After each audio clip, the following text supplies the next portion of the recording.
Next up's gonna be this Gorgar. This thing's gonna be it's a train wreck like a lot of them are. As soon as I saw this when it came in, this probably came in like 3 or 4 years ago. As soon as I saw it, I was like, that's going in the back of the line. It's in pieces. Somebody's picked through it, taken parts off of it, thrown a bunch of shit in the bottom of the cabinet for me to sort out later. I can't stand it when they do that. But the person that owns it, they've sent probably 5 or 6 games here at one time. So what happens when that is the case, I'll work through their, basically I'll call them their acquisitions, and I'll try to prioritize them based on what I can accomplish soon, what I can accomplish eventually, and what I really shouldn't try to deal with, but I will. And that's kind of what this is. It's not hard. It's not a hard game to do. It's a single level play field, straightforward, early Williams solid state game.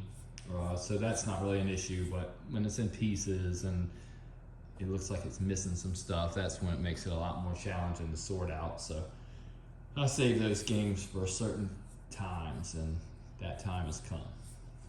Now, if I was going to talk about the game itself, Gorgar, it's actually a game that I have a good history with. I've never done one, so I've always wanted to do one. But it's a game, it's actually the game. It's the game that I remember playing when I was a kid. I guess, I don't know, I think this thing came out in like 1979, I'm gonna say. I was probably like 7 or 8 years old. And these games were on route, like pretty much everywhere I played pinball at that time. When I went to Skateland, they had one there. When I went to most of the little, back then they would actually have arcades. And when I would go to the arcade, they would have one, and almost every one of the arcades would have a Gorgar. They'd have a Gorgar, Jungle Lord, maybe some other games I couldn't quite remember, and of course all the video games, Galaga and all that stuff. But this was definitely the game I really remember playing the most, and I used to be so enamored with the lights, the inserts, the green ones that lit up, and the way the magnet would hold the ball, and this little snake bit area thing and all that. So I just remember the game. I remember looking at the back glass, it was so evil looking, and it's just something I truly, most of these games I work on, I have no past or no history or no remembrance of them. They came out when I was in my late teens or early 20s, and it's just, I wasn't really paying that much attention. I might have played one in passing if it was at the pool hall or something like that, but I wasn't really, that focused on it. But this game is definitely one that I absolutely remember, and I remember it well. So I'm looking forward to doing it and doing it well. But I got more work cut out for me. So we'll go over the actual project details at this point. As soon as I saw this cabinet, I was like, you're gonna need a cabinet. And they're like, why? Why do I need a cabinet? I'm like, because the floor is falling out of this one. It's pretty much plain and simple. So yeah, the floor is falling out of this thing, and if you're an industrious person and you want to cut this thing in pieces and try to shoehorn a new floor in there and glue it and staple it together, you go for it. I'm throwing this thing in the dumpster when I'm done with it. The cabinet, got a nice new cabinet, but it's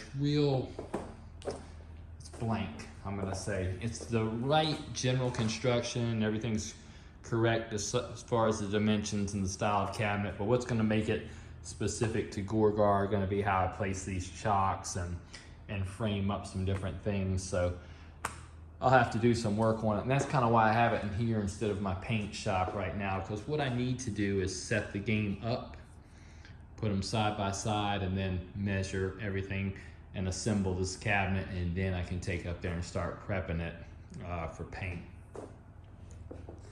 There's the head, the back glass is blown out. I looked inside of there, it's missing brackets to hold the head. Somebody's basically picked through this thing and sold it to this person as like a game, when it's really just what it is it's what's left over after they probably did their own project and picked everything they wanted out of there, needed to make theirs better. You see that a lot. But we'll deal with it, we'll figure it out. One good thing about this era game, there's a lot of carryover, there's a lot of And you know, besides the game specific stuff, if I'm missing a bracket for a board or something, I'll be able to come up with it because it's real universal in that regard. So not too worried about it. But that's where we're gonna start out. I'll get the game actually set up. We'll look at the game itself and we'll get started on this. Got it set up, we can take a look at it. I didn't bother putting the head on there. It really makes no sense for me to put the head on. I'm gonna put it on, as you'll see soon. There's really no reason to put it on at all, but I would put it on and I'll just have to take it off, so it's no point doing that. But it's missing parts and pieces. I don't see any parts or pieces that I can't come up with, but I gotta sort it out because I'm not real familiar with the game to start with other than my own memory of it. But from a technical perspective, I don't have the pictures and the things I would usually rely on to just straight start tearing one of these apart and to verify what's there, and I don't have the familiarity of the game in pieces that I do a lot of the other games where I can just like look at it at a glance and say, oh yeah, it's missing this, it's missing that. But at a glance, it looks like it's missing some pretty much inconsequential things. Coil brackets, coils, plastics, that kind of thing. I was looking around inside the cabinet and I found this. So this is some kind of interconnect wiring. I don't know what it goes to yet, but I'll figure it out. And I also found this floating around in here. This is a quote-unquote licensed plastic set. Hopefully it's a decent one. A lot of these suck, and I'll tell you what sucks about them. They're direct print, and when you peel the backing off of it, the ink comes off with the backing, and if not, then you can just kind of rub it with your fingernail, and they scratch off like a lottery ticket. So no telling what we have here. It may be worth using, it may be no good, but it's in there. All right, I'll come over here. We'll take a good look at it from there. Get into the specifics. So the coin door, got that opened up. Got some kind of issue with the switch, I'm not sure. It does have the toggle, so that's good. Hopefully this is just kind of a universal switch. I'll figure that out. I do have a new skin for it and a new frame. This bezel is pretty rough. Hopefully I can have that plated. It's very rusty, very rusty. It has these taxation stamps. Those are gonna have to come off before I know what I'll be able to do with the apron. My preference would be to be able to rework the original apron, not decal it, but that might not be realistic with these stamps on here, not knowing if they're gonna pull the ink with them when they come off. And it doesn't matter what you do. This has been on here since 1982. This has probably been on here since 1980, and then the 1981 on top of that. So, I mean, you're talking 40 years of this thing being on there. It's pretty much like a tick. It's buried its way into there, and it's gonna probably take the ink with it, but we'll see. Missing some inconsequential parts, flipper bats, plastics, rubbers, things like that, but it looks like it's all there playfield wise on the top side for the most part. I don't see anything alarming, like it's not missing a gate or something that might be hard to come by. Everything that looks like it's not there isn't that important. We'll take a good look at the head while we're standing here, and then I'll look at the playfield and we'll look at that. Now, a lot more troubling is what's going on inside this head. Have the glass out of the way. The panel looks good. I'll be able to refinish that. I don't see any problems with that. But this is what's going on inside the head. I mean, this is it. Transformer.